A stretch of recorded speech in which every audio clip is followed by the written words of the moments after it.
नमस्कार, knocking-news.com में आपका स्वागत है। मैं हूं गिरिजेश वशिष्ठ। आज कुछ खास जानकारी है, ऐसी जानकारी है जो अभी तक कहीं ही किसी भी मीडिया पर इसको प्राथमिकता नहीं दी गई। गोदी मीडिया सालों साल से, करीब 2020 से इस जानकारी को लगातार दबा रहा है और ये जो जानकारी है, ये जानकारी आपके बच्चों के भविष्य से खिलवाड़ करने की सबसे बड़ी योजना, षड्यंत्र की जानकारी है। ये वो जानकारी है जिसमें आपके बच्चों से, अगर आप अमीरजादे नहीं हैं, अगर आप लाखों रुपए बच्चों की पढ़ाई पे फीस खर्च नहीं कर सकते हैं, तो आपके बच्चों की पढ़ाई छीन लेने की योजना है। यानी जो गरीब आदमी है उसके बच्चों को, जो वंचित तबका है उसके बच्चों को अब कॉलेज की पढ़ाई भी नहीं मिल पाएगी। सरकार ने बहुत सिस्टमेटिक तरीके से, इस सरकार ने सरकारी यूनिवर्सिटीज़ को दुकान में बदलने का प्लान बना लिया है और उनकी जो बड़ी बड़ी ज़मीनें हैं, संपत्तियां हैं, उनको लुटाने का भी इंतज़ाम कर लिया गया है। टीचर्स को सब स्टैंडर्ड रखा जा सके, इसका भी इंतज़ाम कर लिया गया है। रिसर्च की क्वालिटी को भी छीनने का इंतज़ाम कर लिया गया है। बहुत सारी जानकारियां मेरे पास एक्सक्लूसिवली आई हैं। आज के एपिसोड में मैं ये सारे खुलासे तो करूंगा ही, इसके साथ साथ कोशिश करूंगा कि दिल्ली यूनिवर्सिटी के वो टीचर जो इसके खिलाफ लड़ रहे हैं उनको भी यहाँ लेकर आऊं और उनसे भी इस मामले में डिटेल से बात करूं। कहीं मत जाइए, चैनल को सब्सक्राइब कर लीजिए, मैं अभी हाजिर होता हूं।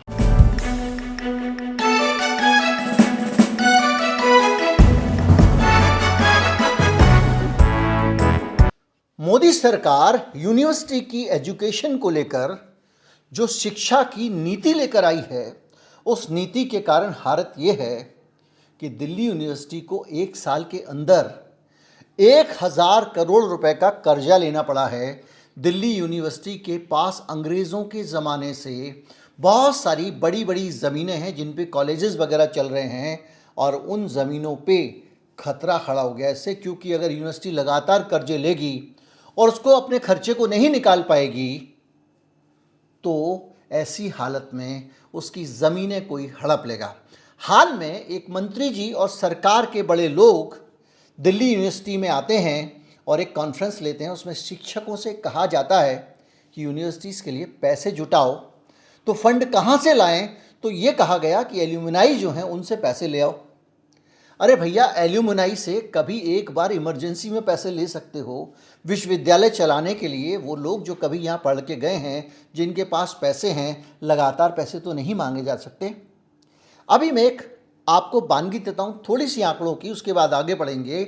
2019-20 में जो रिकरिंग एक्सपेंडिचर, लगातार जो खर्चे होते यूनिवर्सिटी के, उसमें MHRD ने 4 करोड़ रुपए दिए थे, जबकि DU ने 1 रुपया भी खर्च नहीं किया था। 2023-24 में MHRD ने केवल 25 करोड़ रुपए दिए हैं और दिल्ली यूनिवर्सिटी को 45.5 करोड़ रुपए खर्च करने पड़े हैं।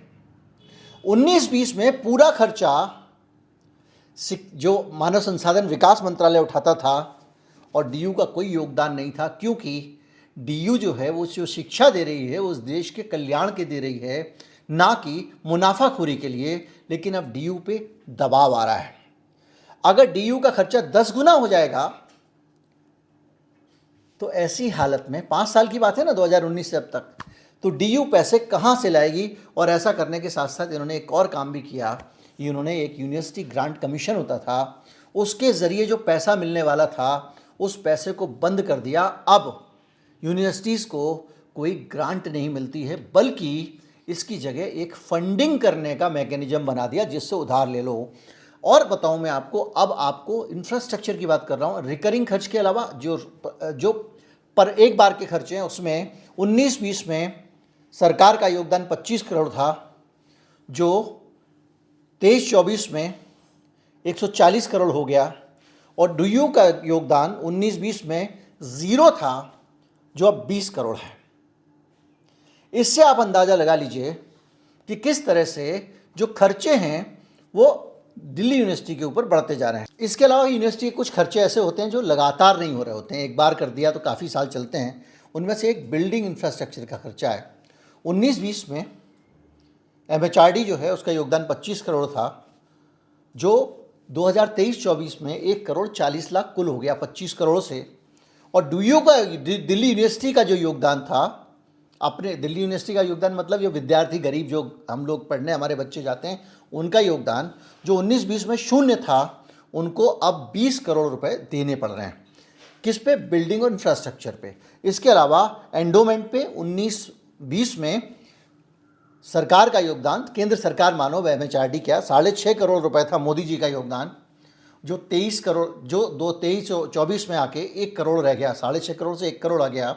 और DU का जो 1 रुपया भी खर्च नहीं करती थी, उसे 12.25 करोड़ रुपए उसको एंडोमेंट में खर्च करने पड़ने। फर्नीचर में 3.5 करोड़ रुपए दिए थे सरकार ने 2019-20 में, जो 0.25 करोड़ 75 लाख रुपए रह गए हैं।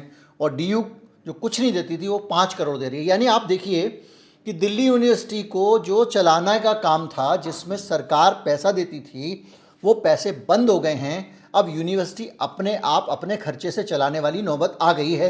सरकार खर्चों में कटौती करती जा रही है। ये सारी चीज़ें बताती है कि किस तरह से समय के साथ यूनिवर्सिटी का गला घोंटा जा रहा है। इसका नतीजा क्या हुआ है? इसका नतीजा ये हुआ है कि यूनिवर्सिटी की फीस थोड़े के समय के अंदर ही 5 गुना हो गई है। क्या करेगा यूनिवर्सिटी? कहाँ से लाएगा पैसे? इसके साथ साथ और भी बदलाव किए गए हैं जो हमारे बच्चों के भविष्य के साथ खिलवाड़ करने वाले हैं। मैं बात करूंगा अभी एक्सपर्ट से, और वो जो हैं बहुत ही खतरनाक बदलाव हैं।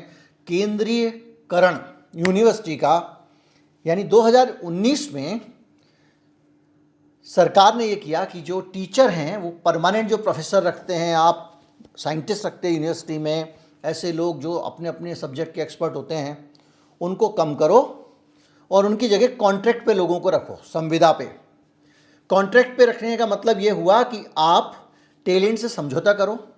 पहले यूनिवर्सिटी में एक अधिकतम सीमा थी। कांग्रेस के टाइम में सोचा जाता होगा कभी एजुकेशन के लिए कि 10% अधिकतम आप संविदा पे, कॉन्ट्रैक्ट पे टीचर्स को रख सकते हो, प्रोफेसर्स को, बाकी परमानेंट रखने पड़ेंगे। नया नियम लेकर आई मोदी सरकार और कहा जितने चाहो बढ़ा लो। लिमिटेड आ दी, आप चाहो तो सारे टीचर कॉन्ट्रैक्ट पे रख लो। हालत ये हुआ है कि पोस्ट ग्रेजुएट जो फ्रेमवर्क है, जो पूरा कोर्स है पोस्ट ग्रेजुएट का, उसको जानबूझ के कमज़ोर कर दिया गया है। और जो बच्चे PhD वगैरह करते थे उनको अब अजीबोगरीब, यानी अब आपने कोई रिसर्च किया है तो उसको पब्लिश कराइए और अपने रिसर्च को पेटेंट कराइए, तब यूनिवर्सिटी डॉक्टरेट में आपको कंसीडर करेगी। अब PhD करने में पहले पेटेंट कराने जाए। आप सोचो, कालूराम का लड़का, हिंदुस्तान में जो गरीब गुरबे लोग हैं उनके बच्चे यूनिवर्सिटीज़ में जो पढ़ रहे हैं, वो कहाँ से लाएंगे? एक और नया सिस्टम आया है। अब यूनिवर्सिटी में आपको पढ़ाई लिखाई की हो ज़रूरी नहीं है, ज़रूरी नहीं आप डॉक्टरेट की हो। आपका अपनी फील्ड में अगर योगदान है, आ जाओ, आपको यूनिवर्सिटी में रख लेंगे। पूरे तमाम सारे जो संस्कारी लोग हैं, संघ परिवार वाले, अलग अलग जगहों पे यूनिवर्सिटीज़ में इन्हीं ग्राउंड पे रखा जा रहा है। पूरे देश में जो VC थे, वो एक ऐसी जमात इकट्ठी हो गई है VCs की बहुत सारी, जो सिर्फ सरकार को मक्खन लगाने में लगी रहती है। अभी एक विश्वविद्यालय का वायरल हुआ था एक पर्चा, जिसमें वहाँ पर राम जन्मभूमि की जो सालगिरह हुई है मंदिर की, उसको लेकर एक VC साहब आयोजन कर रहे हैं। यानी सब लोग सिर्फ एक पॉलिटिकल एजेंडा में लग रहे हैं। ना शिक्षा दो बच्चों को, सिर्फ एक आदमी की पॉलिटिक्स बढ़ाओ, ना किसी को बच्चों को कुछ मत दो, सिर्फ एक आदमी की पॉलिटिक्स बढ़ाओ और बच्चों को कूप मंडूक बनाओ ताकि वो और ज़्यादा खुले दिमाग से सोच ना सकें। ज्ञान जो है वो हमेशा गुलामी की जंजीरों को काटता है और किसी भी इस तरह की सरकार ये पसंद नहीं करती है कि लोग ज्ञानी हों। हालत ये हुई है कि बहुत सारे लोग, सरकारी संस्थान वाले जो उम्मीदवार हैं, उनको हटाया जा रहा है। मैंने आपको बताया था कि किस तरह से मोदी जी के सेक्रेटरीट में सिर्फ 33% IAS रह गए हैं, बाकी सब अपने लोग आ गए हैं। इसी तरह से शिक्षकों का काम भी बढ़ा दिया गया है। ओपन ऑनलाइन कोर्स अंधाधुंध बढ़ा दिए गए हैं और इसके साथ टीचरों पे काम बढ़ गया है। PhD को अनिवार्य बना दिया गया है। किस चीज़ में? आपके प्रमोशन में। टीचर को प्रमोशन लेना है तो उसको पीएचडी करनी पड़ेगी, और पीएचडी करने के लिए उसको पेटेंट कराना पड़ेगा। ये आप सारा अच्छी तरह जानते हैं। इस तरह की बहुत सारी चीज़ें यूनिवर्सिटी में समस्या बन के खड़ी हो गई। अब सरकार इसको कैसे ट्विस्ट कर रही है, कह रही है इसको हमको वर्ल्ड क्लास की एम्यूनिटी बनानी है जी। कैसे बनाओगे? बोले सुविधाओं का विस्तार करो। अभी तक केवल 6.5% बच्चों के लिए हॉस्टल है, ज़्यादा के लिए दो, कम से कम 5,000 बच्चों के लिए हॉस्टल कर दो। तो कैसे कर दो? बोले पीपीपी मॉडल में हॉस्टल बनाओ।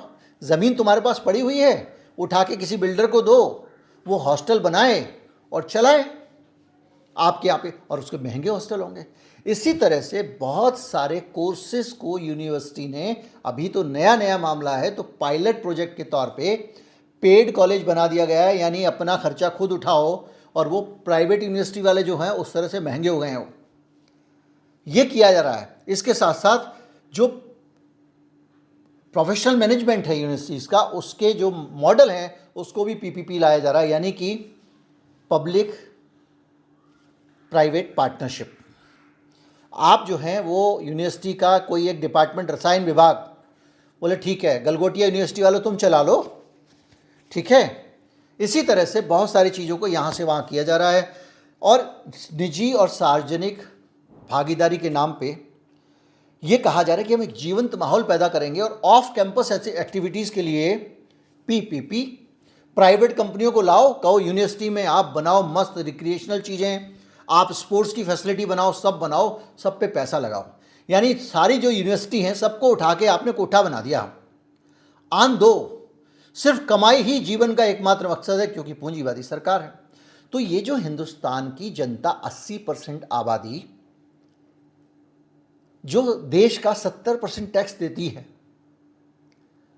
उसके लिए एजुकेशन छीन लो।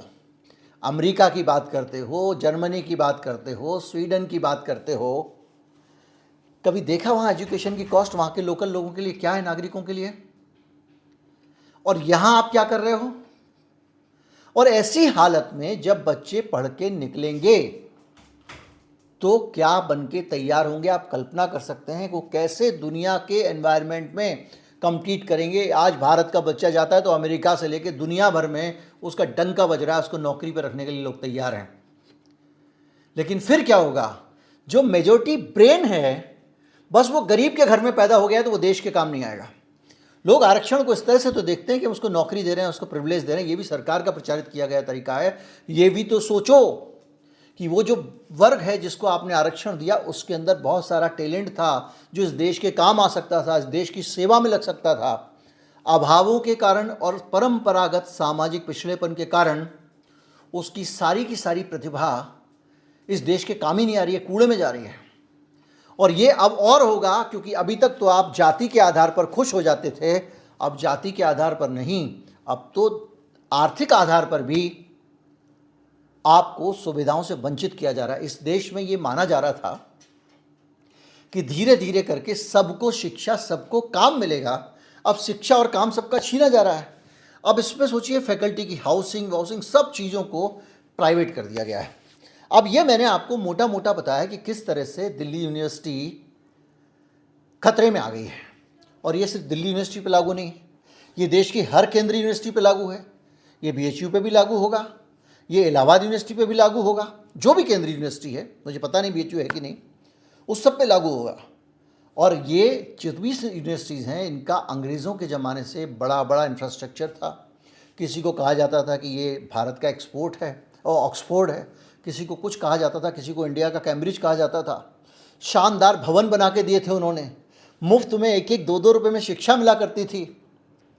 आज शिक्षा को गरीबों से छीना जा रहा है। 2 भारत हो गए हैं, एक भारत वो है जिसके पास सब कुछ है, और दूसरा भारत वो है जिससे छीन कर उनके पास सब कुछ है। जिनके पास सब कुछ है वो उनके कौशल से नहीं है, नीतियों के कारण, संसाधनों के कारण सब कुछ है। मैं और आप कुछ भी कर लें, मैं जो भी काम करूंगा उसका एक बड़ा हिस्सा उसके पास जाएगा जिसके पास सब कुछ है। नौकरी करूं, व्यापार करूं या कुछ करूं, मैं हर समय उसके लिए काम कर रहा हूं। वो कुछ करे ना करे, मैं उसके लिए कर रहा हूं। सारे बच्चे हमारे पास आते थे और हम लोग शिक्षा और एकेडमिक स्टैंडर्ड गुणवत्ता को ध्यान में रखते हुए हमारा शिक्षा और जो करिकुलम वगैरह सेट करते थे, अब हमारे पास कुछ भी नहीं रह गया है।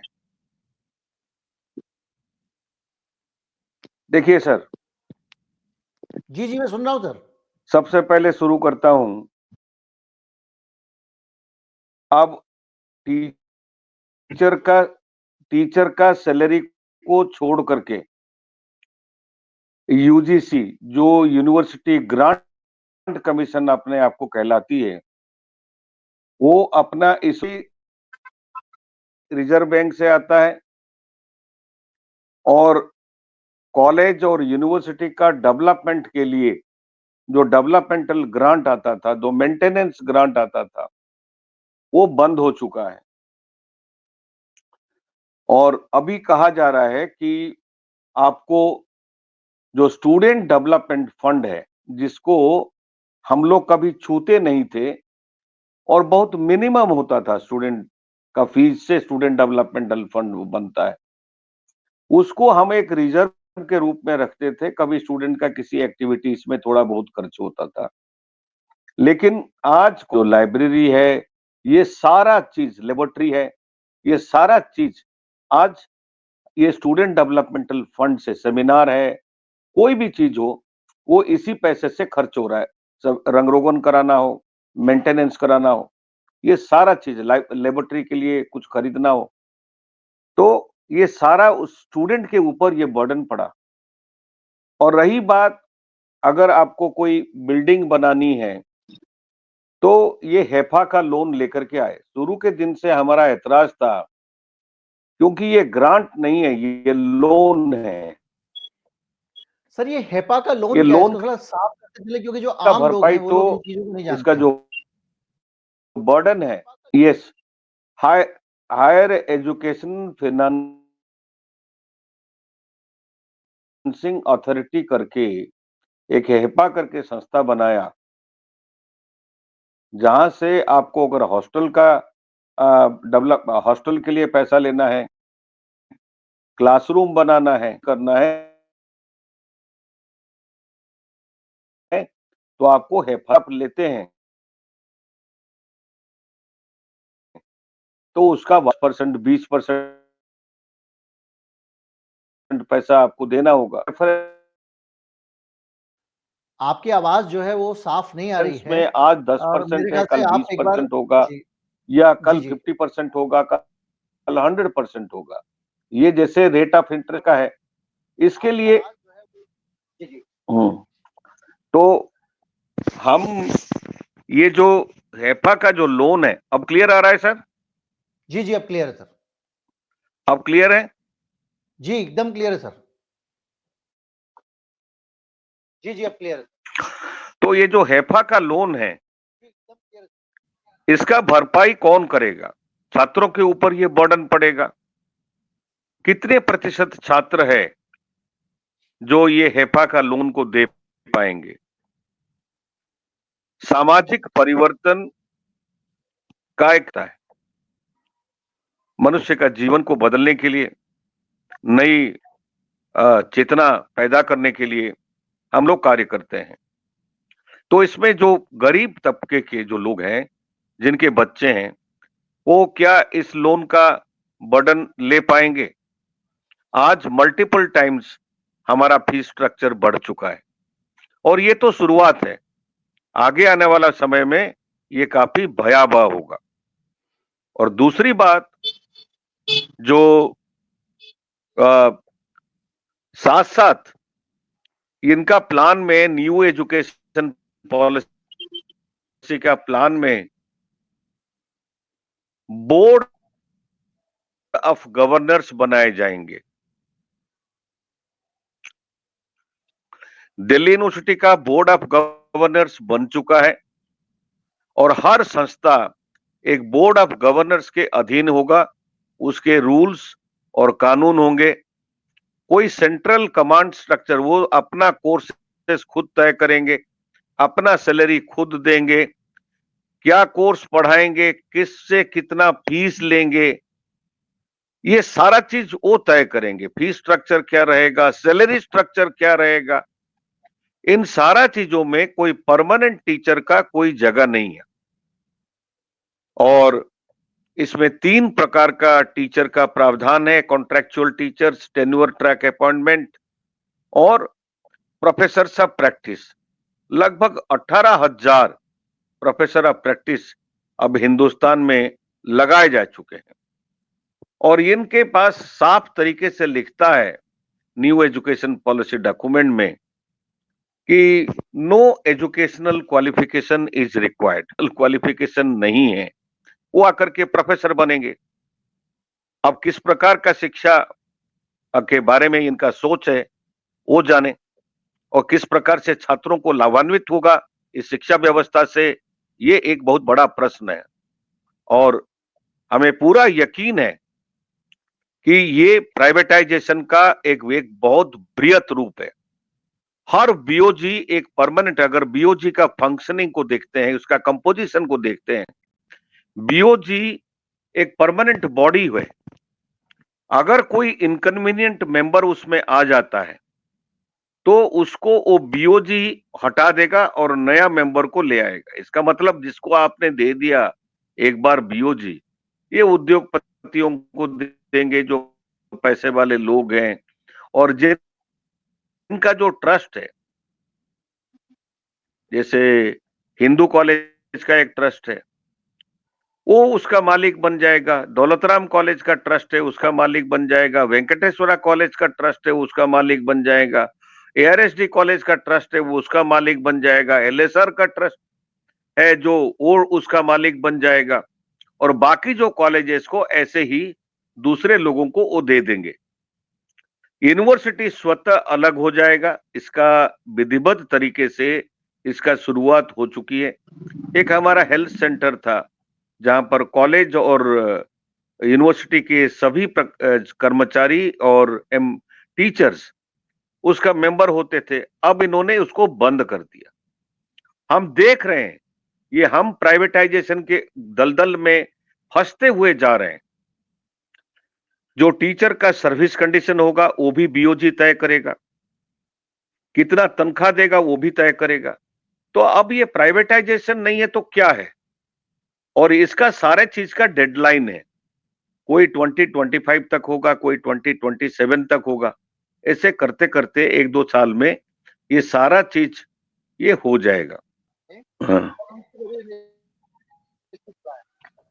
अभी देखिए दिल्ली विश्वविद्यालय में 2 कोर्स इन्होंने शुरू किया है, एलएलबी 5 इयर्स इंटीग्रेटेड। उसका भी फीस स्ट्रक्चर करीब 18-20 लाख रुपया है। इन्होंने इंजीनियरिंग चालू किया, उसका भी 18-20 लाख रुपया है। और जर्नलिज्म कोर्स है, उसका भी वही फीस स्ट्रक्चर है। इसमें टीचर एक्चुअली कोई ये लगा नहीं पा रहे हैं, एक गेस्ट फैकल्टी लगा करके काम, उनको क्वालिफाइड टीचर नहीं मिल रहे हैं। ये जो सारा चीज है ये ऑलरेडी शुरुआत हो चुकी है सर। मैं एक बात बताना चाहता हूं, देखिए ये सरकार का मनसा ही नहीं है कि ग्रामीण पर इन सारा इंस्टीट्यूशंस में आ पाए। देखिए बहुत सारे मल्टी प्रोन्ज स्ट्रेटेजी के तहत स्टूडेंट का एंट्री को भी इन्होंने फिल्टर कर रहे हैं। जैसे हमारा 12th क्लास के आधार पर और कुछ सब्जेक्ट्स में एंट्रेंस टेस्ट के आधार पर जो दिल्ली विश्वविद्यालय कंडक्ट करती थी, एडमिशंस होते थे। आज इन्होंने सीयूईटी को दे दिया। मान लीजिए सीयूईटी का एक सेंटर से 200 किलोमीटर दूर में एक साधारण व्यक्ति या पिछड़े समाज से आने वाले व्यक्ति, उसका बच्चा तो चाहता है पढ़ना, उसमें ऊर्जा है, वो चाहता है अपने आप को शिक्षित करना और समाज में आगे बढ़ना, लेकिन उसके पारिवारिक संकट के कारण वो 4 दिन, 5 दिन, 10 दिन आकर के 200 किलोमीटर आएगा और वो एक होटल लेगा, किराए पे लेगा, वहां से एग्जामिनेशन देगा। एज ए रिजल्ट ग्रामीण परिप्रेक्ष्य से आने वाले लड़का और खास करके लड़कियों का संख्या सीयूईटी के कारण, ये एक स्ट्रेटेजी है। सीयूईटी का रिजल्ट को जब 12th क्लास का रिजल्ट आ जाता है, हमारा एडमिशन प्रोसेस चालू हो जाता था और 21 जुलाई को हमारा सत्र चालू होता था। तब तक एडमिशन हो चुके होते थे। लेकिन आज सीयूईटी के माध्यम से उसको डिले किया जाता है। तब तक डिले किया जाता है जबकि भी जा रहे हैं, बेंगलोर भी जा रहे हैं, जबकि उनके पास योग्यता है, उनके पास नंबर है, लेकिन इतना डिले कर दिया जाता है कि एक असुरक्षितता का भावना है, इन सेंस ऑफ इनसिक्योरिटी पैदा हो जाता है कि मेरा एडमिशन होगा या नहीं होगा। और वो जब खचाखच ये सारी प्राइवेट यूनिवर्सिटीज भर जाती है देश भर का, तो सीयूईटी के माध्यम से सरकारी सेंट्रल यूनिवर्सिटीज के लिए ये अपना विंडो खोलते हैं। तो न जाहिर तौर पर जो बच्चे वहां नहीं गए, किसी कारणवश बच गए, वही बच्चे आ रहे हैं। और इन सारा प्रोसेस में हमारा सत्र जो है आज बिल्कुल खत्म हो गया है। हमारा जो स्पेस है, टीचिंग स्पेस है, उसको हमने श्रिंक कर दिया, क्योंकि हमारा एडमिशन कब होता है, इसका 2-3 महीना के बाद हो रहा है, और फिर हमारा फिर सेमेस्टर का एग्जामिनेशन है। तो पढ़ाने का जो स्पेस है वो नहीं मिल पाता है।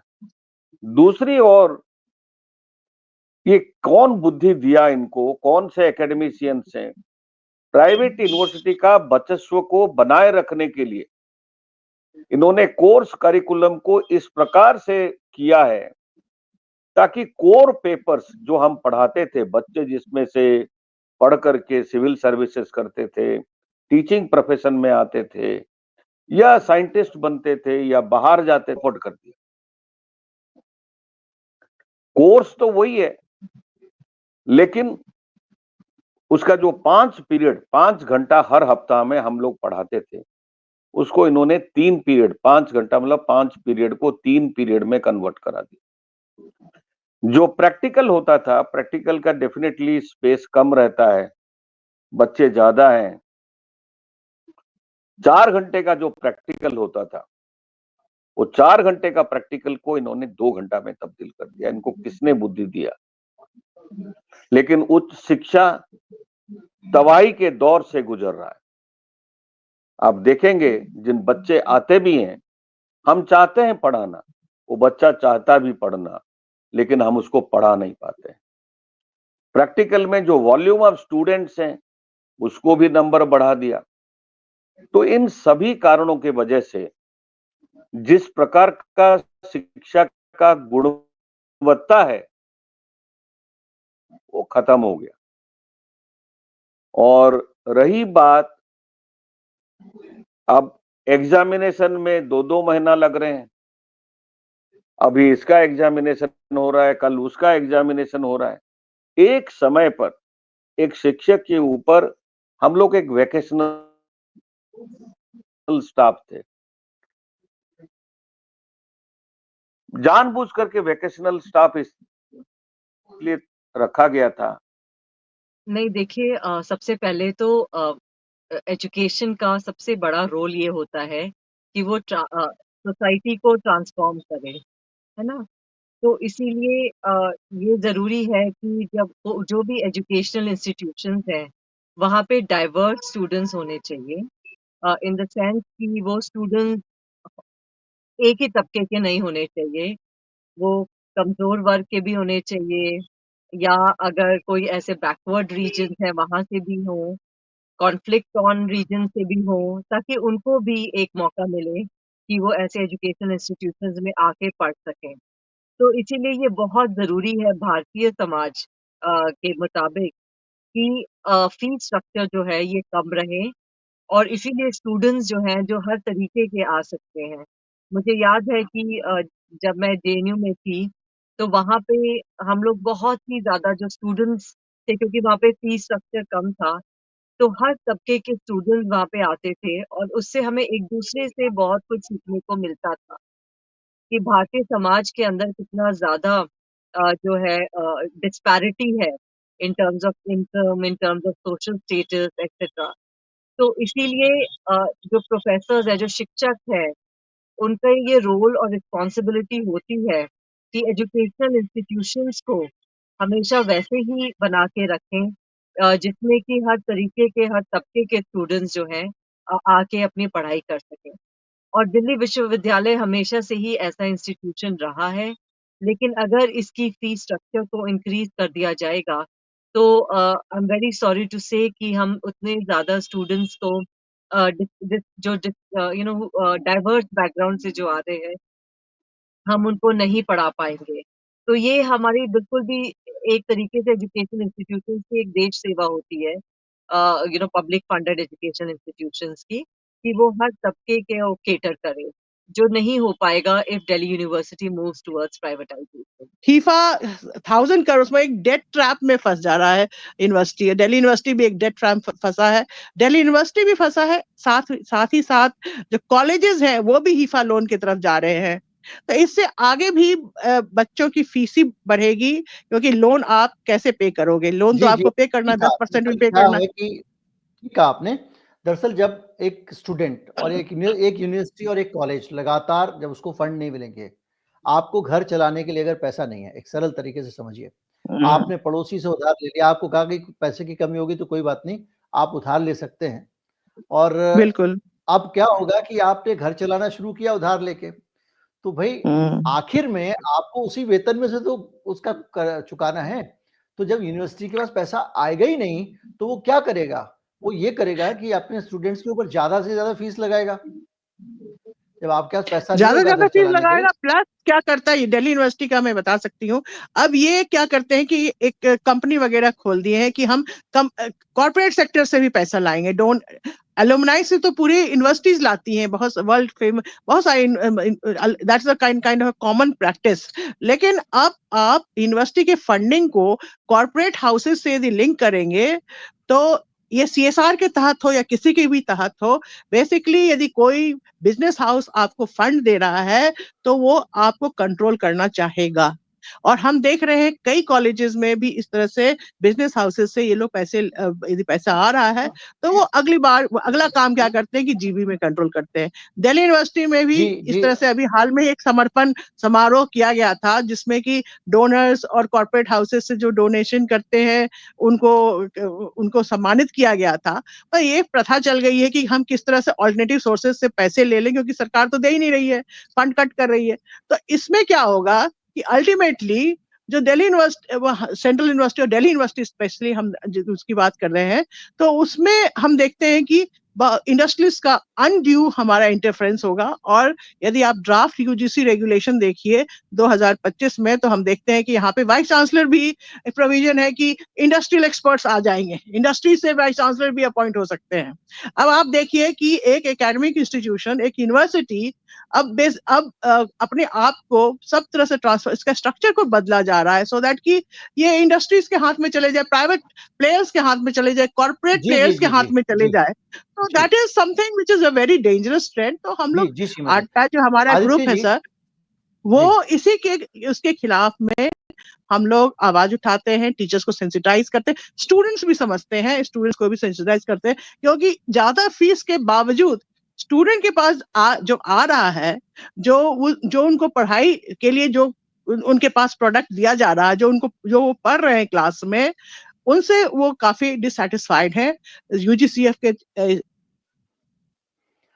स्ट्रक्चर देखने को मिलेगा, और स्ट्रक्चर में चेंजेस देखने को मिलेगा। आप देखिए वो एडमिशन इन लोग पूरा सेंट्रलाइज कर दिया है, ऐसा है कि और उसमें बहुत बार ऐसा होता है कि स्टूडेंट्स को भी पता नहीं चलता, मतलब इस तरह का ओपेक सिस्टम है कि स्टूडेंट्स को भी नहीं पता चलता है कि अच्छा मार्क्स लाने के बावजूद कौन सा कॉलेज मिलेगा, they are not aware of. जिस तरह से दिल्ली बहुत ही ओपेक टाइप का सिस्टम है। और सबसे बड़ी बात इसमें यही, सबसे मतलब बुरी बात यह है कि ये ना ही स्टूडेंट फ्रेंडली है और ना ही मतलब कॉलेज फ्रेंडली है। कॉलेज को भी अच्छे किस तरह के स्टूडेंट्स मिलते हैं। बहुत सारी कॉलेजेस में आप देखिएगा सीट्स खाली है, साइंस के करिकुलम में भी सीट्स के सीट्स खाली है, एडमिशन साइंस में के पूरा वगैरह पूरा में। का पूरा तो मतलब पावर इससे आना चाहिए स्टाफ सारा काउंसिल के थ्रू, लेकिन और इन्होंने सेंट्रलाइज सारा कर जो दिया है वो पूरा एडमिशन स्ट्रक्चर में मतलब चेंजेस देखने को प्राइवेट मिलेगा। देखिए प्राइवेट वो इंस्टीट्यूशंस एडमिशन में इन्होंने पूरा जब सेंट्रलाइज कर सारे के दिया है। सारे बहुत सारे सेक्शंस बन जाते हैं, तब हमारे दिल्ली यूनिवर्सिटी में एडमिशन भी नहीं होता। बहुत हमेशा मतलब और उसमें यूनिवर्सिटी जो है बहुत बार स्ट्रगल ऐसा करती होता है है कि कि और भी स्टूडेंट्स और होता है स्पॉट ऑन कि और अच्छा एडमिशन मार्क्स कर लाने देती में हैं, तभी बहुत भी ही हमें ओपेक लगता है टाइप कि का सीट्स सिस्टम है। वगैरह खाली अब हो ये है जाते हैं। तो कि इस तरह से प्लस और भी आप जो कह रहे थे कि आपने एक क्वेश्चन पूछा, बहुत अच्छा क्वेश्चन पूछा कि स्टूडेंट्स का क्या है। सर ने भी बताया, आदित्य ना सर ने ही भी बताया स्टूडेंट फ्रेंडली कि है और जो ना ही मतलब करिकुलम जो सारे चेंज कॉलेजेस हुआ में आप है देखिएगा उससे सीट्स स्टूडेंट्स के भी यहाँ सीट्स। बहुत बहुत तो बुरी तरह से इससे पीड़ित है। सारा मतलब उनका कोई वैल्यू प्राइवेट एडिशन नहीं होता है, इंस्टीट्यूशंस जिस में तरह से जब इन्होंने एडमिशन रिस्ट्रक्चरिंग भी कर नहीं होता दिया है बहुत हमेशा यूजीसीएफ मतलब और अब पीजीसीएफ में यूनिवर्सिटी भी जो है स्ट्रगल स्टेक करती है वगैरह कि और मतलब भी स्किल और एनहांसमेंट करिकुलम वगैरह इन्होंने एनईपी के तहत जो स्पॉट ऑन इंट्रोड्यूस किया है। इससे कुछ वैल्यू एडिशन नहीं होगा। कोर्स का करिकुलम जो और एकेडमिक रिगर है उसका ही डाइल्यूशन हो रहा है। स्टूडेंट्स भी बहुत ही एकदम परेशान रहते हैं, एडमिशन का लेते सुबह हैं से लेकर शाम तक वो पढ़ भी नहीं पाते। सुबह से शाम तक वो fit India, sit India, yoga ये सब कभी क्लास भी में करते हैं, जो कि वो साइंस के टीचर्स जो हैं वो पढ़ाते हैं नए आज इन लोगों को फिट इंडिया, सिट या दूसरे दूसरे सब्जेक्ट के टीचर्स फीस वगैरह पढ़ाते हैं। देखिए हमें ऐसा इस करिकुलम से हमें कोई खाली हो परेशानी जाते हैं। नहीं तो है, इस लेकिन यदि आपको फिट इंडिया, सिट इंडिया कराना है या योगा कराना है तो योगा इंस्ट्रक्टर के थ्रू कराइए। ये क्या कि कोई मतलब सोशल साइंस का और एक भी टीचर पढ़ा आप रहा है what is fit India and what is स्वच्छ भारत जो कह रहे या थे कि फिर योगा करा रहे हैं सब ये, और इससे स्टूडेंट्स को कोई वैल्यू एडिशन नहीं होता है। स्टूडेंट्स भी आपने एक अनसेटिस्फाइड है क्वेश्चन पूछा और टीचर्स भी अनसेटिस्फाइड है। जो दिल्ली यूनिवर्सिटी जाना जाता था अपने बहुत अपने अच्छा सिलेबस के लिए, अपने एकेडमिक रिगर के लिए, वो अब नहीं देखने को मिलता है। दूसरी बात क्वेश्चन है कि पूछा सेल्फ कि फाइनेंसिंग स्टूडेंट कोर्सेज बहुत ज्यादा हो गए हैं। फी स्ट्रक्चर हम तो हमेशा का जो क्या है। फीस रेज होता है, फी बहुत ज्यादा, मतलब आप देखिएगा 2 3 4 साल सर ने का भी यदि आप इवेलुएट कीजिएगा देखिएगा कि किस गति से फी बताया बढ़ा है। आदित्य सर और हॉस्टल वगैरह का भी फीस इतना ने ज्यादा हो बताया गया है सेल्फ फाइनेंसिंग की। ये लोग बहुत सारे स्टूडेंट जो हॉस्टल में नहीं रहना चाहते हैं, वो बाहर रहना उनके लिए ज्यादा मतलब चीपर होता है। तो इस तरह से हम देख रहे हैं कि जब यूनिवर्सिटी पब्लिक फंडेड यूनिवर्सिटी जो कि सब स्टूडेंट्स, हर एक तबके के स्टूडेंट्स के लिए वो एक्सेसिबल रहता था, वो अब धीरे धीरे चरमरा रहा है। हाँ बहुत और इनका जो एक रवैया है कि नहीं हम बहुत फी बुरी तरह से स्ट्रक्चर फी को बहुत ज्यादा कर देंगे और स्कॉलरशिप इंट्रोड्यूस कर देंगे, लेकिन आप श्रीमती, फी बहुत ज्यादा आप अगर कीजिएगा और कैमरे में देख के बोल पाए तो ज्यादा अच्छा होगा। उनका कोई वैल्यू एडिशन नहीं होता जी। है। तो मैं ये कह रही थी कि ये बच्चे ये आप कर दिया है स्कॉलरशिप देने के बावजूद ये फी बहुत ज्यादा है। आप ये इनका एक पॉलिसी है कि स्कॉलरशिप हम दे रहे हैं कुछ, तो बच्चे जो गरीब तबके से आते हैं उनके लिए मतलब एक्सेसिबल हो जाएगा एजुकेशन, लेकिन उसके बावजूद फी इतना ज्यादा बढ़ा दोगे और 50%, 60%, 100% भी, या 100% तो नहीं देते, 80% भी दोगे तभी भी वो गरीब बच्चों के लिए बहुत ज्यादा हो जाएगा। दिल्ली यूनिवर्सिटी में हमेशा से ऐसे यूनिवर्सिटी रहा है जो जहाँ पे डाइवर्स बैकग्राउंड के बच्चे आते हैं, बहुत ही ब्राइट बच्चे आते हैं। प्लस एक और बात है जो हम देखते हैं कि पहले सरकार जो है ना ग्रांट हमें एजुकेशन में बजट में हम देखते हैं कि सेंट्रल यूनिवर्सिटीज के लिए उन्होंने बहुत ही बड़े बजट में उनका ग्रांट कट कर दिया है और यूनिवर्सिटी के पास आज कोई चारा नहीं रह गया है और ये क्या करते हैं मार्केट में मार्केट फोर्सेस और मार्केट से ओरिएंट कर रहे हैं यहाँ की फंडिंग। तो हम ग्रांट बेस्ड के बदले में लोन बेस्ड की तरफ जा रहे हैं। जैसे हीफा 1000 करोड़ में एक डेट ट्रैप में फंस जा रहा है यूनिवर्सिटी। दिल्ली यूनिवर्सिटी भी एक डेट ट्रैप फंसा है, दिल्ली यूनिवर्सिटी भी फंसा है, साथ ही साथ जो कॉलेजेस हैं वो भी हीफा लोन की तरफ जा रहे हैं। तो इससे आगे भी बच्चों की फीस ही बढ़ेगी, क्योंकि लोन आप कैसे पे करोगे? लोन तो जी, आपको पे करना है, 10% भी पे क्या करना है कि ठीक कहा आपने। दरअसल जब एक स्टूडेंट और एक यूनिवर्सिटी और एक कॉलेज लगातार जब उसको फंड नहीं मिलेंगे, आपको घर चलाने के लिए अगर पैसा नहीं है, एक सरल तरीके से समझिए, आपने पड़ोसी से उधार ले लिया, आपको कहा कि पैसे की कमी होगी तो कोई बात नहीं, आप उधार ले सकते हैं। और बिल्कुल अब क्या होगा कि आपने घर चलाना शुरू किया उधार लेके, तो भाई आखिर में आपको उसी वेतन में से तो उसका चुकाना है। तो जब यूनिवर्सिटी के पास पैसा आएगा ही नहीं तो वो क्या करेगा? वो ये करेगा कि अपने स्टूडेंट्स के ऊपर ज्यादा से ज्यादा फीस लगाएगा। जब आपके पास पैसा नहीं ज्यादा होगा ज्यादा घर फीस चलाने के लिए। लगाएगा। प्लस क्या करता है, ये दिल्ली यूनिवर्सिटी का मैं बता सकती हूँ।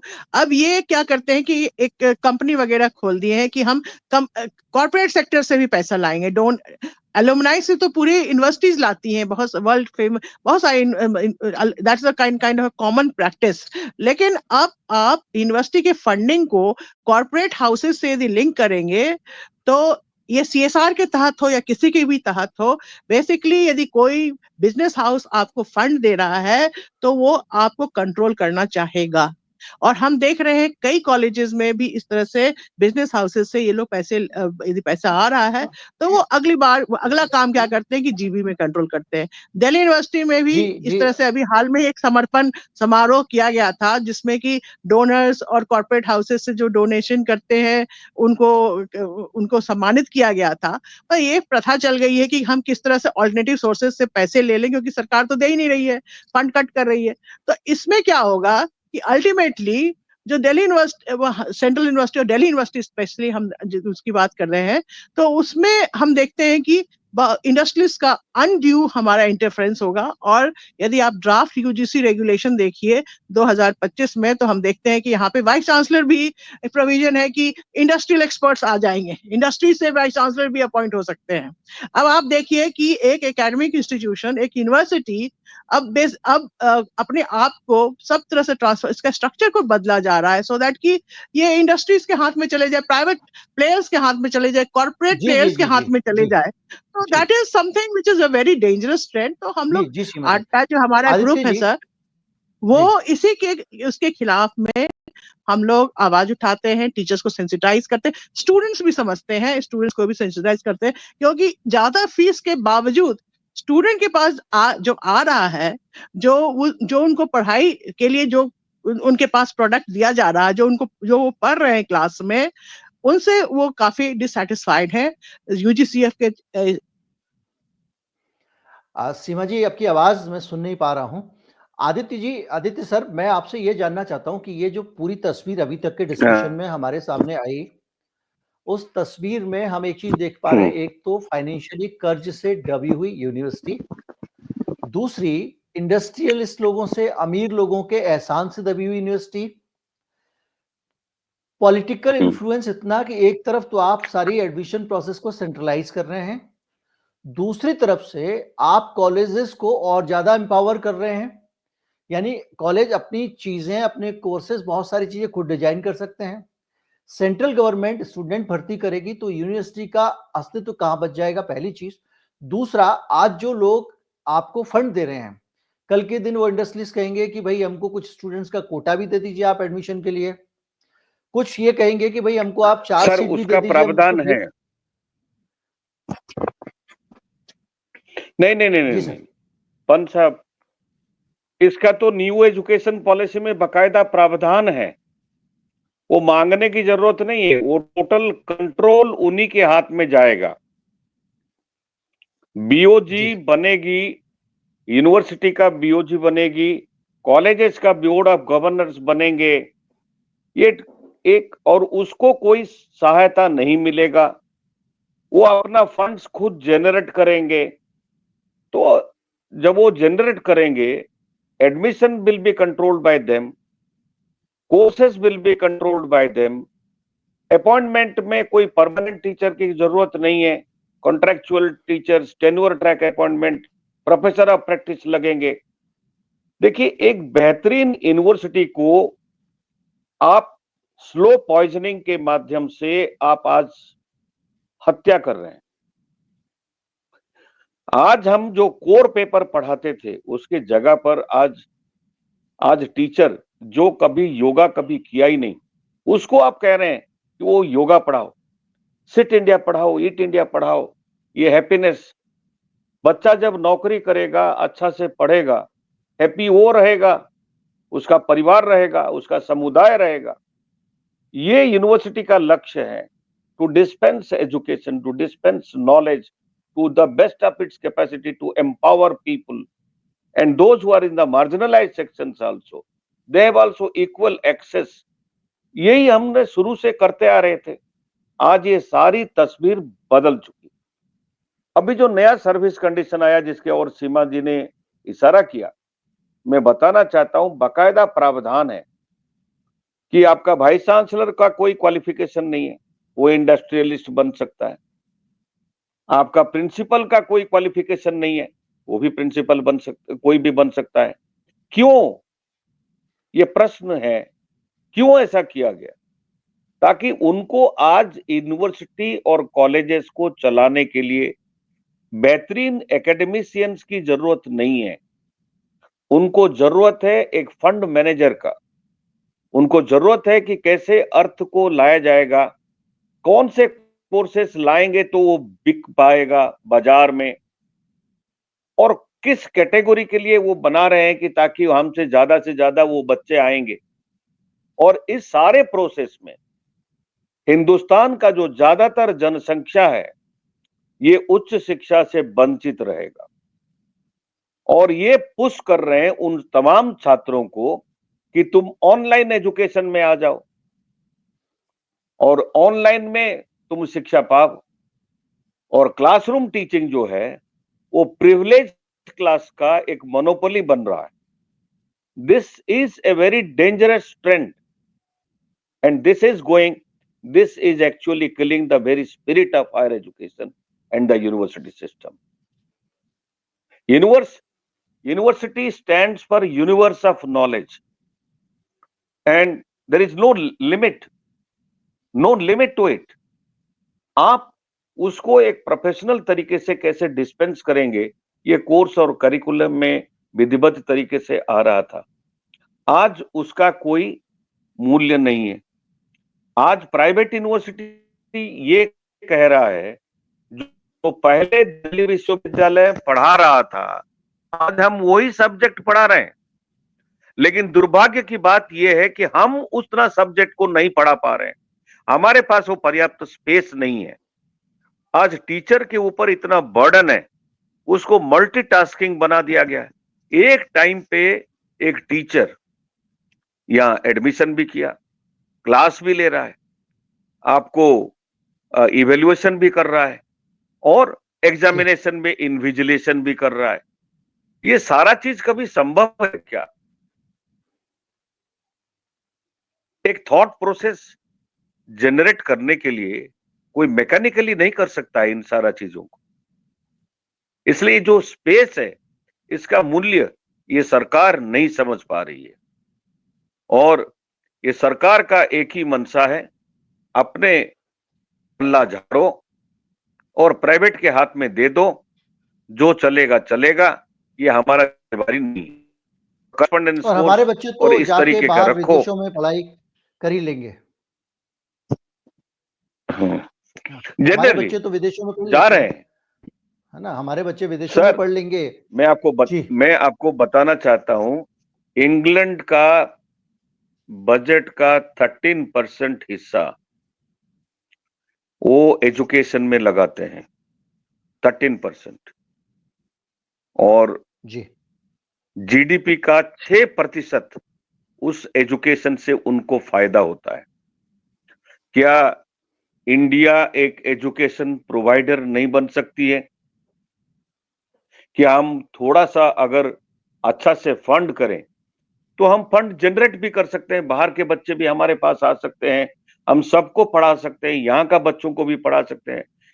जो देश के बच्चे हैं उनको आप नॉमिनल फीस स्ट्रक्चर में पढ़ाइए, चाहे कोई भी वर्ग का हो, सर, एक चीज चाहे और वो भी है, किसी हम भी लगातार वर्ग का हो। जी एक चीज और भी है सर, हम ज्यादातर चर्चा कर रहे हैं कि सेंट्रल गवर्नमेंट की पॉलिसीज की। दिल्ली के बहुत सारे कॉलेजेस दिल्ली सरकार भी चलाती है, और दिल्ली सरकार ये कहती है कि हम बहुत ज्यादा फंड्स वगैरह देते हैं, केजरीवाल सरकार, और कहती है कि हम एजुकेशन में शायद आधा बजट देते हैं और स्कूलों को हमने बढ़िया बना दिया। तो क्या दिल्ली सरकार के जो कॉलेजेस हैं उनमें भी फंड्स की इसी तरह से कतर ब्योंत हो रही है?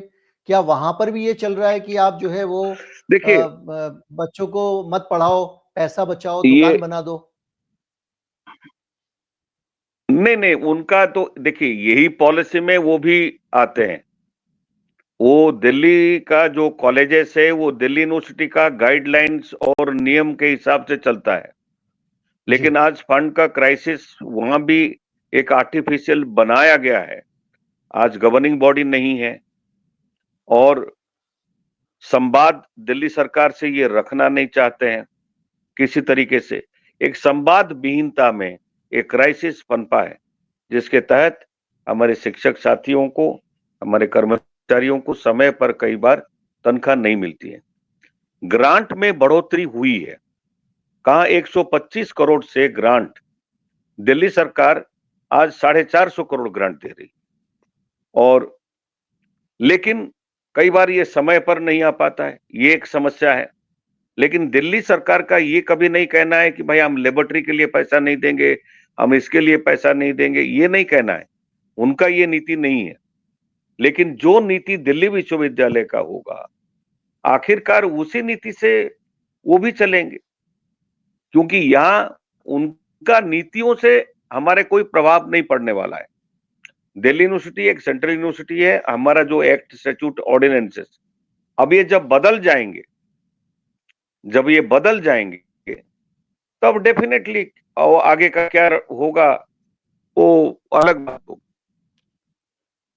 हम लोगों का भी प्रयास रहता है कि ये जो कॉलेजेस में ग्रांट का, चाहे जो यूनिवर्सिटी मेंटेन्ड इंस्टीट्यूशंस हो, जहां यूजीसी फंडेड इंस्टीट्यूशंस हो, उसमें खाली सैलरी नहीं बल्कि डेवलपमेंटल ग्रांट भी आए, और जो 12 कॉलेजेस में भी जो दिल्ली सरकार के पास जो फंडेड 100% फंडेड कॉलेजेस है, उसमें भी सभी प्रकार का ग्रांट्स मिले और सैलरी भी समय पर मिले।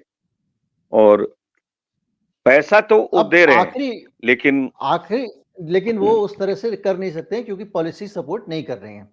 आखिरी सवाल है सर मेरा कि क्या आप आज से 5 साल बाद, 10 साल बाद दिल्ली यूनिवर्सिटी को किस रूप में दे रहे हैं? क्योंकि जो मैं तस्वीर देख रहा हूं इस पूरे माहौल में, क्या दिल्ली यूनिवर्सिटी के पास पैसे नहीं और कर्ज से दबी जा रही है। तो शायद उसकी ये जो जमीनें हैं, इस पे कहीं पे आपको कोई शॉपिंग कॉम्प्लेक्स दिख जाए, कहीं मॉल दिख जाए, कहीं प्राइवेट हॉस्टल दिख जाए या कुछ और दिख जाए। इसी तरह सर, से ये जो एजुकेशन ऑलरेडी है वो सारी की सारी पेड हो जाए, तो क्या आपको क्या लग रहा है 5 साल बाद, 10 साल बाद क्या तस्वीर होने वाली है? ये बहुत विकटाल तस्वीर आपके सामने प्रस्तुत होगी। ऑलरेडी मनी जनरेशन के लिए बहुत प्रकार का धंधा चलाए जा रहे हैं कॉलेजेस में, यूनिवर्सिटी में भी, और जमीन का भी आपने जो बात कहा, ये कोई आने वाला समय के लिए नहीं है, मौजूदा समय में भी इसका रणनीति के तहत इसके कार्य हो रहा है ताकि इससे पैसा मिले। लेकिन जब तक आप लोन जब लेते जा रहे हैं, अभी लोन जब तक आप अदा नहीं करेंगे, कल वही होगा जैसे एयर इंडिया के साथ हुआ कि भाई आप तो कर्ज में डूब गए, आपके इस लायक नहीं रहे,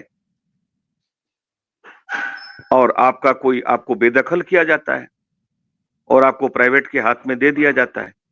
लेकिन उनका जो न्यू एजुकेशन पॉलिसी का डॉक्यूमेंट में साफ तरीके से लिखा हुआ है कि board of governors, money generation, ये सब कुछ उसमें पर्याप्त मात्रा में लिखा हुआ है।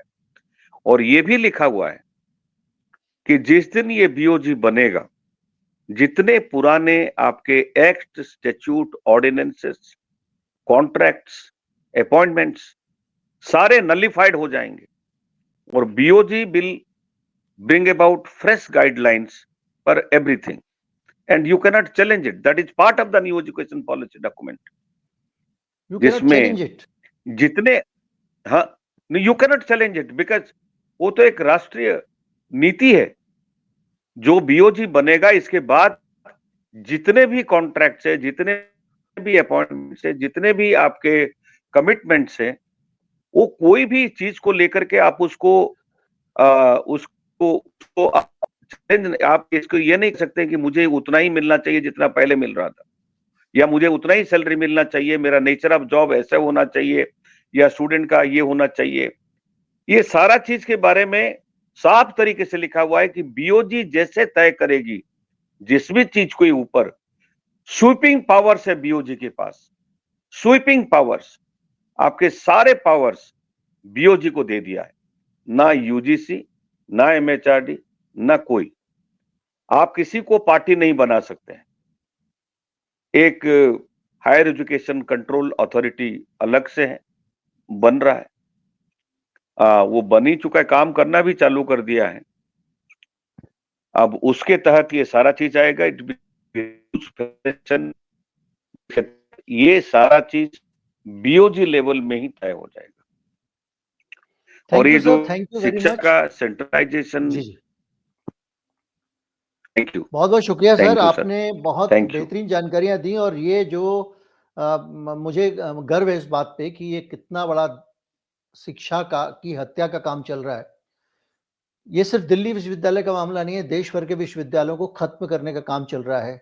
शिक्षा समाप्त, दुकानदारी शुरू, इसको सरल शब्द में कहें तो। बिल्कुल सर, और जितनी बड़ी-बड़ी प्रॉपर्टीज बिल्कुल अंग्रेजों के 100%। जमाने से इन विश्वविद्यालयों की, उन सबको हड़प के उद्योगपतियों को दे दिया जाएगा। यहाँ पर सिर्फ बड़े लोगों के बच्चे पढ़ेंगे, गरीबों के बच्चों को कहा जाएगा जाके ऑनलाइन पढ़ो, यूट्यूब पे कोर्स खरीद लो। और इसके साथ-साथ जो वहाँ पर जितने जो एजुकेशन की क्वालिटी है, उसका भी सत्यानाश हो जाएगा। क्योंकि अगर आप कह रहे हैं कि जितने चाहे एडोक पे टीचर भरें, और सबसे बड़ी बात, एक बोर्ड ऑफ गवर्नर बनेगा, बोर्ड ऑफ गवर्नेंस बनेगा, यानी हर कॉलेज में एक बोर्ड ऑफ गवर्नेंस होगा और उसकी मर्जी चलेगी, कोई कानून नहीं होगा। अगर एक कॉलेज है और कोई वो कानून कहता है नहीं। कल से नमस्ते सदा वत्सले के 90 नंबर मिलेंगे 100 में से, तो वो मिलेंगे। हम्म, अगर कोई कॉलेज ये कहता है कि कल से हमारे यहाँ पे योगा जो कर पाएगा उसी को पास करेंगे, तो वो करेंगे। अगर कोई कहता है कि कल से आना है आपको, आप सर, ये जो गुरुजी, आप जो प्रोफेसर, अध्यापक हैं, कल से जो अध्यापक हैं, वो ये ये जो कहेंगे कि भाई आप मास्टर जी जो है वो, आप जो कि प्राइमरी स्कूल में तो जो है वो प्राइवेट स्कूल वाले 1200 रुपए तनख्वाह में काम करते हैं, तो आपको करना है तो करो, तो आप चुनौती भी नहीं दे पाएंगे। ये एक अजीब सी स्थिति जो है वो बना के रख दी गई है, जो आगे आने वाले समय में इस देश की इस देश शिक्षा मतलब देश का भविष्य। आज हमारे देश में शिक्षा की क्वालिटी अच्छी है, इसलिए पूरी दुनिया हमारे टैलेंट को हाथों हाथ लेने को तैयार बैठी हुई है। ट्रंप हमारे देश से, आपका अपने देश स्किल्ड, से भारतीयों को निकाल रहा है, लेकिन उसके बावजूद वो कह रहा है कि नहीं, प्रोफेशनल्स को मैं आने दूंगा, क्योंकि ये हमारी विद्या की शक्ति है, उसको छीना जा रहा है। और ये बिल्कुल अपने आप में जो है वो, और सबसे बड़ी बात यह है कि एक और बारीक अंतर हमने देखा कि जहां पर दूसरी पार्टियों की सरकार है, जैसे दिल्ली का उदाहरण है, तो अरविंद केजरीवाल की सरकार है, वो लोग पैसे दे रहे हैं, वो फंड्स दे रहे हैं, और बावजूद इसके दे रहे हैं कि अरविंद केजरीवाल के तो 2 हाथ या 4 हाथ दिल्ली सरकार के सब तरफ से केंद्र ने पकड़े हुए हैं, उसके बावजूद वो दे रहे हैं। तो ये भी अपने आप में एक बड़ी बात है। आदित्य जी, आपका कोई कंक्लूसिव रिमार्क आप देना चाहें? देखिए सर, ये इस भयावह चीज को लेकर के मैं काफी शुक्रगुजार हूं कि आपने ध्यान आकर्षित किया, जबकि आज जो जो मीडिया है और बाकी लोग हैं वो तो जय जयकार का काम कर रहे हैं, लेकिन इसका जो परिणाम होगा समाज के ऊपर अच्छा नहीं होने वाला है। और आज जो नॉलेज इकोनॉमी की हम बात करते हैं, उसको हम कहीं ना कहीं खंडित कर रहे हैं बहुत सीरियसली। आज हमारा शिक्षा के कारण ही आपका जो फॉरेन रिजर्व का मूल हिस्सा जो है, जो यहाँ से पढ़े हुए व्यक्ति बाहर जाता है, वो नौकरी करता है, अपने घर को रेमिटेंस भेजता है, पैसा भेजता है, वो आपका जो फॉरेन रिजर्व का एक बहुत बड़ा हिस्सा है। और उसको कहीं ना कहीं हम धूमिल कर रहे हैं। हम शिक्षा के थ्रू जो समाज का एम्पावरमेंट है, महिलाओं का एम्पावरमेंट, जो बाकी तबके का जो एम्पावरमेंट है, उसको हम खत्म कर रहे हैं। आज कहीं ना कहीं ये लगता है कि सवाल पूछना एक जुल्म हो गया है, और शिक्षा का बुनियादी चीज सवाल है। धन्यवाद सर। तो आपने देखा कि किस तरह से दिल्ली विश्वविद्यालय पूरी तरह से केंद्र सरकार के द्वारा बर्बाद किया जा रहा है। और ये सिर्फ दिल्ली विश्वविद्यालय नहीं, इस देश की हर यूनिवर्सिटी का भविष्य आपको दिखाई दे रहा है, जब किसी विश्वविद्यालय के पास पैसे नहीं होंगे, उसको कहा जाएगा कटोरा लेके जाओ, आपके एलुमनाई से मांग के लाओ। कैसे ये देश चलेगा? और इसी के साथ साथ एक चीज और पता चलती है कि इस देश में एजुकेशन किस तरह से खत्म की जा रही है। हमको आपको जैसे हमारी नॉलेज को अंडू करने की कोशिश हो रही हो, जैसे हमको 50 साल पीछे ले जाने की कोशिश हो रही हो, जो शिक्षा का स्तर 100 साल पहले था भारत का वो बनाने की कोशिश हो रही हो। किस युग में हम जाना चाहते हैं? इससे क्या मिलने वाला है अगर इस देश की सरकार को अपने बच्चों की शिक्षा भी भारी पड़ती है? तो इससे बड़ा दुर्भाग्य इस देश का कुछ नहीं हो सकता। ये दुनिया भर का जो आप टैक्स ले रहे हो, वो किस लिए ले रहे हो, किन के लिए ले रहे हो? अगर अपने बच्चों पर भी आप खर्च नहीं कर सकते हो, अपने बच्चों की शिक्षा छीन रहे हो, वो लोग जिनकी हम बात करते हैं, संविधान की बात करते हैं, समानता की बात करते हैं, जाति जनगणना की बात करते हैं, सब करते हैं, तो जो अंडर प्रिविलेज क्लास है, अगर आप उसको गिन भी लोगे तो क्या करोगे? अगर उसकी पढ़ाई लेने के लिए आप अगर उसकी पढ़ाई करने के लिए आप कोई संसाधन ही नहीं छोड़ रहे हो। ये बहुत अफसोस की बात है और इसीलिए मैं जानता हूं कि आज का प्रोग्राम बहुत ज्यादा व्यवस्थित तरीके से आपको नहीं मिला है, लेकिन जानकारियां ज्यादा महत्वपूर्ण हैं। फिर कभी दोबारा इस पे एक स्ट्रक्चर प्रोग्राम भी कर देंगे। नमस्कार, जय हिंद।